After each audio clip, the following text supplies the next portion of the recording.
मेरी पार्टी भारतीय महिला पार्टी जिसका नाम है, इसका गठन मैंने 2018 में किया।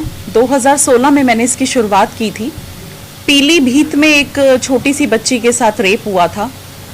उस केस को स्टडी करके मैं नहीं समझ पा रही थी कि हम महिलाओं का क्या होगा, कैसे हम लोग सरवाइव कर पाएंगे, कैसे सुरक्षित हैं। तब मेरे दिमाग में ऐसे कॉन्सेप्ट आया कि क्या मैं भी पार्टी बना सकती हूँ, क्योंकि जब तक हम महिलाएं पावर में नहीं आएंगी तब तक हमारी सुरक्षा नहीं होगी। इसके चलते मैंने ये पार्टी बनाई।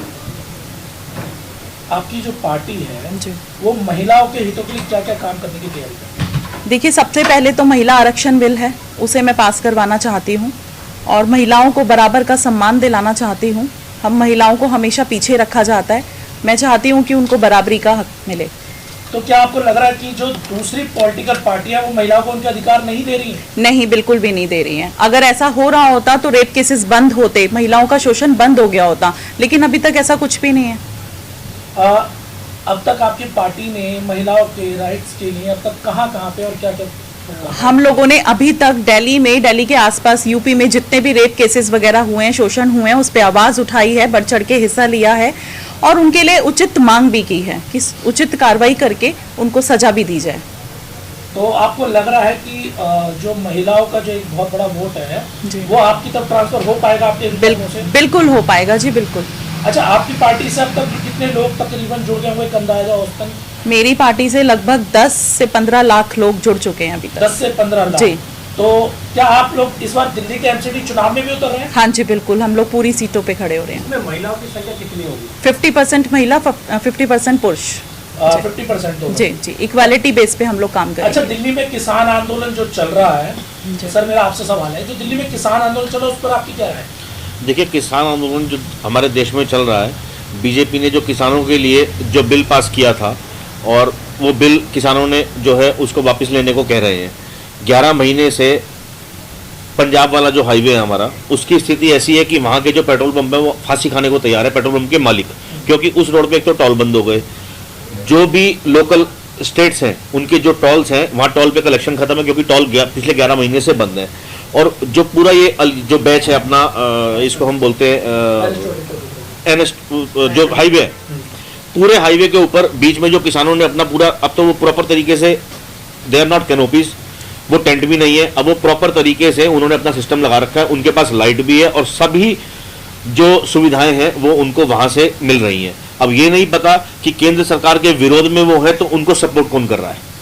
देखो, सबसे बड़ी बात है कि एक आंदोलन चलाना इस देश के अंदर आसान नहीं है, लेकिन आंदोलन को चलाना और कंटिन्यू रखना वो बहुत मुश्किल टास्क है आज की डेट में। सवाल ये है कि किसान जिस तरीके से 11 महीने से लगातार तमाम बॉर्डरों को बैठे हुए हैं अपनी मांगों को लेकर, सेंट्रल गवर्नमेंट उनकी बात को नहीं सुनने को तैयार, इस पे आपकी पार्टी? देखिए, सेंट्रल गवर्नमेंट उनके अभी सवालों को अनदेखा कर रही है, जो उनकी मांग है उनको पूरा नहीं कर रही है। लेकिन मैं ये चाहता हूं कि किसान जो है इस देश का अन्नदाता है और किसान की ही बदौलत हम लोग अपने घरों में बैठकर आज खाना खाते हैं। चाहे आटा आप किसी भी चक्की से लेके आए, लेकिन वो आता किसान के खेत से ही है।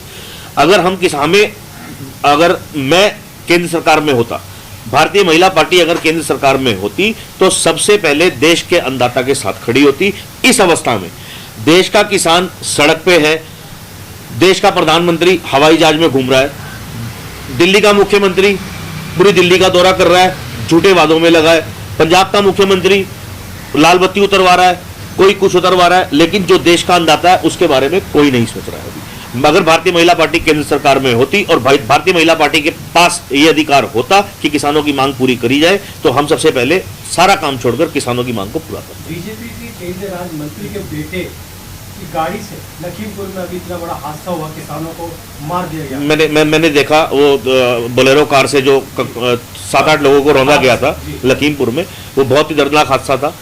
अभी वो बीजेपी के, या ये कह लो कि देश की सबसे बड़ी राजनीतिक दल बीजेपी के जो MP के बेटे की गाड़ी से अगर वो कुछ हादसा हुआ है, तो उसमें लखीमपुर से अभी तक तो कोई रिपोर्ट आई नहीं है कि उसमें अरेस्ट कितने, ड्राइवर, गाड़ी कौन चला रहा था, और एट द लास्ट यही निकल कर आएगा कि उनका बेटा जो है वो गाड़ी नहीं चला रहा था, गाड़ी ड्राइवर चला रहा था, कुछ पैसे दिए जाएंगे और एक नया आदमी पेश कर दिया जाएगा कि वो नशे की अवस्था में गाड़ी चला रहा था और उससे ही गलती। क्या लगता है कि क्या डीसीपी जो उनके गेट पर जाकर उनके पिता को सलूट मारता होता है, उनके खिलाफ वो जांच कर पाएंगे?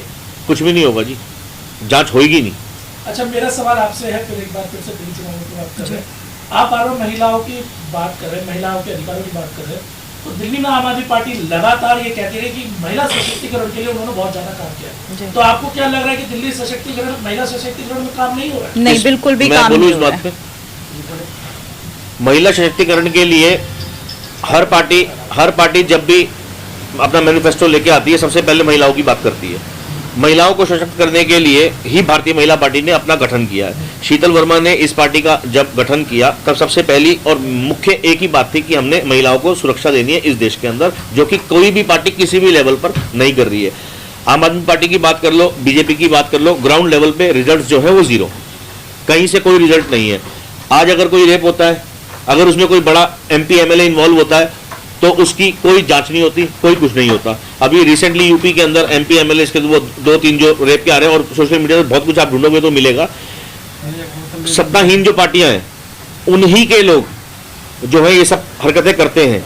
लेकिन जब वो चुनाव के समय पे अपना चेहरा दिखाते हैं, 5 साल के बाद जब वो वापस आते हैं, जब जैसे कहते हैं घर वापसी होती है उनकी, जब वो आते हैं तो वो यही कहते हैं सबसे पहले हम अपनी माताओं, बहनों और बेटियों के लिए कुछ करेंगे। लेकिन उन्होंने आज तक कुछ नहीं किया।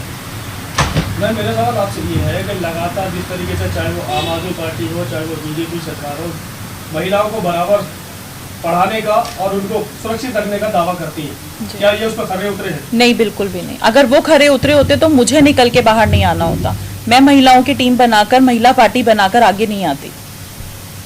महिलाओं के लिए आखिर आपके मन में कुछ उद्देश्य होंगे, कुछ ऐसे विचार होंगे जो आप करना चाहें, वो बताएं। सबसे पहले तो मैं महिलाओं को सुरक्षा देना चाहती हूँ, महिलाओं को सुरक्षित फील कराना चाहती हूँ, ताकि हम भी निडर होकर अपने घर से रात के 12 बजे भी निकलना हो तो किसी भाई की, किसी पिता की, किसी हस्बैंड की जरूरत ना पड़े, हम बिंदास निकल सके जैसे एक पुरुष निकलता है। लेकिन कहीं ना कहीं इस देश के कानून में महिलाओं के लिए जो कानून है वो सब किया गया है जी।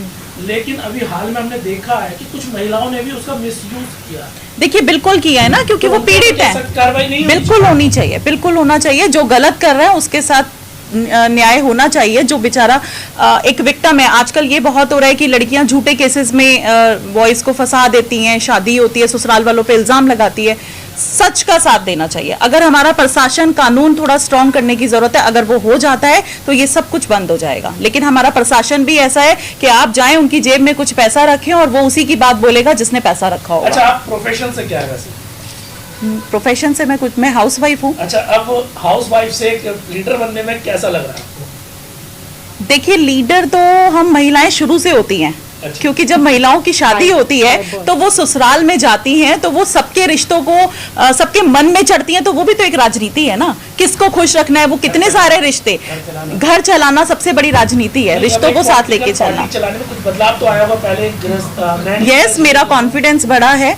मैं बाहर निकली हूँ तो मुझे फील होता है कि मैं अपने लिए ही नहीं, मैं और महिलाओं के लिए भी बनी हूँ और मुझे निकलना चाहिए। ऐसी बहुत सी शीतल वर्मा हैं जिनको मुझे घर से निकालना है, जो बहुत कुछ देश के लिए कर सकती हैं, जो घर में बैठी हैं, सपोर्ट नहीं है। अंत में ये बताइए, महिलाएं आपकी पार्टी से क्यों जुड़े? महिलाएं अपने आत्मसम्मान के लिए जुड़े, अपने स्टैंड के लिए जुड़े। ये सबसे बड़ा पॉइंट है कि महिलाओं को अपना एक मंच मिला है। उन्हें किसी पार्टी के साथ, किसी नेता के साथ पीछे पीछे घूम के झंडा उठाने की जरूरत नहीं है। हमने खुद एक मंच तैयार किया है। महिलाओं का स्वागत करती हूँ, आए वो जुड़े साथ में। भारतीय महिला पार्टी के साथ में अगर कोई जुड़ना चाहता है तो उसके लिए वो कैसे संपर्क करेगा? उसके लिए वो मेरी वेबसाइट के लिंक पे क्लिक करेंगे, उसमें सारी डिटेल्स हैं, वो पढ़ सकते हैं कि वो क्यों जुड़े, उनका क्या बेनिफिट है, हम क्या काम करेंगे, वो सब कुछ उस पे है। जी, मेरे कॉन्टैक्ट वेबसाइट के साथ कॉन्टैक्ट नंबर हम डिस्क्रिप्शन में आपको दे देंगे और जुड़ने की पूरी प्रक्रिया वेबसाइट में लिखी गई है। अभी हम कोई जुड़ने की फीस नहीं है, कोई कुछ नहीं है। जो भी लोग, जो कर्मठ लोग हैं, जिन्हें दूसरी पार्टियों में जगह नहीं मिलती और जो वाकई ही देश के लिए कुछ करना चाहते हैं, वो भारतीय महिला पार्टी से जुड़ सकते हैं और भारतीय महिला पार्टी सर माथे से उनका स्वागत करती है।